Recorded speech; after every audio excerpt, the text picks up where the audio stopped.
तो अगर मैं बोलूँ कि वो 8 आइडेम्पोटेंट डायगोनल मैट्रिक्स लिखो, तो पहले हमने बोल दिया क्या ए वन को क्या बोला, DIAG, डायगोनल बोल दिया। इसको हमने ले लिया 1 1 1। इसका क्या मतलब हो गया, इसका ये मतलब हो गया 1 0 0 0 1 0 0 0 1। इसको हमें पता है ना, डायगोनल मैट्रिक्स को ऐसे भी लिखते हैं।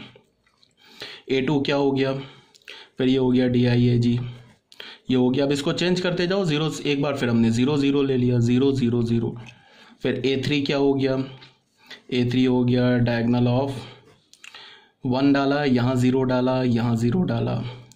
A4 क्या हो गया, डायगोनल ऑफ 0 1 0। A5 क्या हो गया, डायगोनल ऑफ 0 0 1। इसका क्या मतलब हो रहा है डायगोनल, इसका ये मतलब हो रहा है कि ये लिखा 0 0 0 0 0 0 0 0 1, ठीक है ना। ये जो हम डायगोनल मैट्रिक्स को कैसे लिखते हैं शॉर्ट फॉर्म में, ये जो डायगोनल के एलिमेंट्स लिखते हैं, ये 0 0 1 लिखा है ना, ये 0 0 1 ऐसे लिखते हैं, ठीक है। अब A⁶ क्या होगा, ठीक है, इसको तुम ऐसे ले लो, डायगोनल ऑफ 2 1 1 0। A⁶ क्या होगा, डायगोनल ऑफ 1 0 1। A⁸ क्या होगा, डायगोनल ऑफ 0 1 1, ठीक है ना। तो ये 8 पॉसिबल आइडेम्पोटेंट डायगोनल मैट्रिक्स आ गए, ठीक है। अब तुम इसको ध्यान से देखो, हमने 3x3 ऑर्डर का, ये इस यहाँ पे 2 इंपॉर्टेंट प्रॉपर्टी, इसको ध्यान से सुनो। हमने क्या किया, 3x3 ऑर्डर, क्वेश्चन क्या बोल रहा था, सबसे पहले क्वेश्चन बोल रहा था कि 3x3 ऑर्डर के all possible diagonal idempotent matrix find out करो। तो हमने क्या कैलकुलेट किया कि 8 पॉसिबल डायगोनल आइडेम्पोटेंट मैट्रिक्स हमें मिल गया, ठीक है। जब हमने कैलकुलेट किया तो हमें क्या मिला, 8 पॉसिबल डायगोनल आइडेम्पोटेंट मैट्रिक्स। तो इस 8 को तुम कैसे लिख सकते हो, 2 पे पावर 3 लिख सकते हो। ये 2 पे पावर 3, 3 क्या हो गया, 3x3 ऑर्डर का जो ऑर्डर ऑफ मैट्रिक्स आ गया, ये 8 आ गया। अगर मैं तुमसे बोलूं कि 4x4 ऑर्डर का तुम डायगोनल आइडेम्पोटेंट मैट्रिक्स लिखो, तो वो क्या हो जाएगा, 2⁴ 16 आ जाएगा। चेक कर लेना, जैसा भी हमने 3 के लिए बोला है ना, 4 के लिए क्या हो जाएगा, ऐसे जो स्टार्टिंग में मैंने ये बनाया था ना, ये वाला जो मैट्रिक्स बनाया था, ये ऐसे करके 4x4 ऑर्डर का मैट्रिक्स आ जाएगा। अब फिर क्या करोगे, ये सेम कैलकुलेशन करोगे तो अल्फा बीटा गामा, वहाँ डेल्टा आ जाएगा। तो डेल्टा के भी 2 पॉसिबल वैल्यूज आ जाएंगे, 0 और 1। तो इसका मतलब कि जो डायगोनल में जो 4 एलिमेंट्स होंगे, वो 4 एलिमेंट्स के हर एक एलिमेंट के लिए 2 पॉसिबिलिटी आ गया, या तो 0 1 0 1 0 1 0 1 ऐसे पॉसिबिलिटी आ जाएंगे। तो वहाँ पे टोटल पॉसिबल मैट्रिक्स कितने हो जाएंगे, 16 हो जाएंगे, ठीक है ना।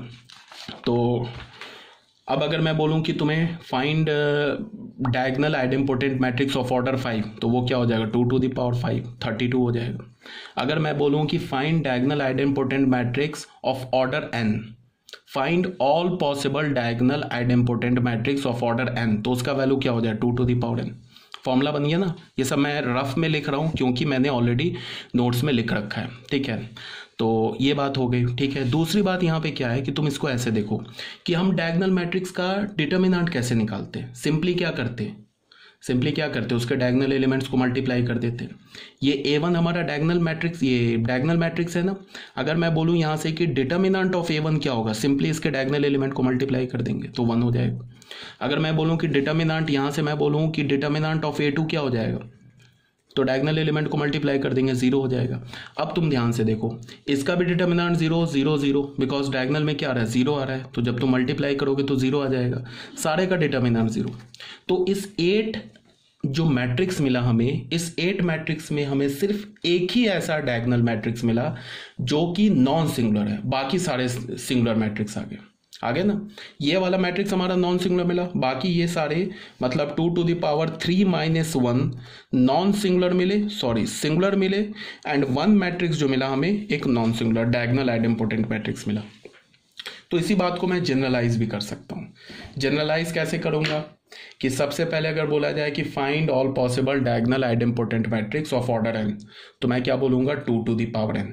अब मैं बोलूं कि उस 2⁻n मैट्रिक्स में से कितने, उस 2⁻n मैट्रिक्स में से कितने सिंगुलर मैट्रिक्स होंगे, ठीक है, तो तुम बोलोगे कि 2n-1 सिंगुलर मैट्रिक्स होगा एंड 1 जो मैट्रिक्स होगा मतलब एक मैट्रिक्स वो नॉन सिंगुलर होगा।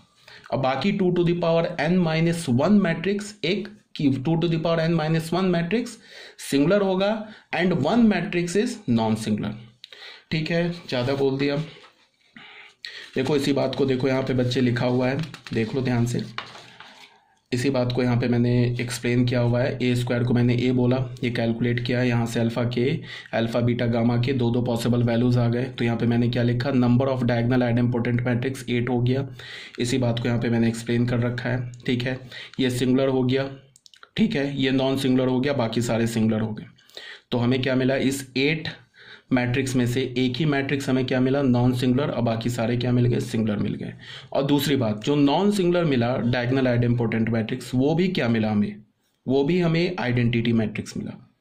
ठीक है, इस बात को भी ध्यान में रखोगे। तो इस बात को तुम ऐसे भी बोल सकते हो कि non singular diagonal idempotent matrix is always an identity matrix. अगर मैंने बोला कि एक डायगोनल मैट्रिक्स है 3x3 ऑर्डर का और वो नॉन सिंगुलर है, तो तुम क्या बोलोगे कि फिर वो मैट्रिक्स एक आइडेंटिटी मैट्रिक्स होगा। क्लियर है ये बात? तो इसी बात को यहाँ पे लिखा हुआ है, number of diagonal idempotent matrices of order 3 which are non singular is 1 will be 1 and number of diagonal idempotent matrices of order 3 which are singular will be 7। इसको और हम थोड़ा जनरलाइज कर सकते हैं। कैसे जनरलाइज कर सकते हैं, हमने क्या बोला, और number of diagonal idempotent matrix बोला, तो वो क्या हो गया 2⁻3। इस 2⁻3 में से एक हमें सिंगुलर मिला और बाकी 2⁻3-1 हमें, सॉरी फिर गलत बोल दिया, 2⁻3 में से हमें सिर्फ एक नॉन सिंगुलर मिला और बाकी 2⁻3-1 सिंगुलर मिला। क्लियर है? नोट में इसी को लिख लिया। नोट में फर्स्ट नोट क्या बोल रहा है, diagonal idempotent matrix of order n will be 2n। 3 order का लिया था तो 2⁻3 मिला। अगर n ऑर्डर का डायगोनल आइडेम्पोटेंट मैट्रिक्स लेंगे तो वो 2n मिलेगा। सेकेंड पॉइंट में क्या बोल रहा है, number of diagonal idempotent matrix of order n which are non singular will be 1। ठीक है, यह भी बता दिया। Number of diagonal idempotent matrices of order n which are singular will be 2n-1। Total में से एक ही तो आ रहा था हमारा नॉन सिंगुलर, उसको हटा दिया तो बाकी सिंगुलर हो गया। ठीक है, तो अब आ जाओ क्वेश्चन नंबर, कुछ क्वेश्चंस हैं उसको हम लोग सॉल्व कर लेते हैं। तो सबसे पहला क्वेश्चन क्या बोल रहा है कि शो डैट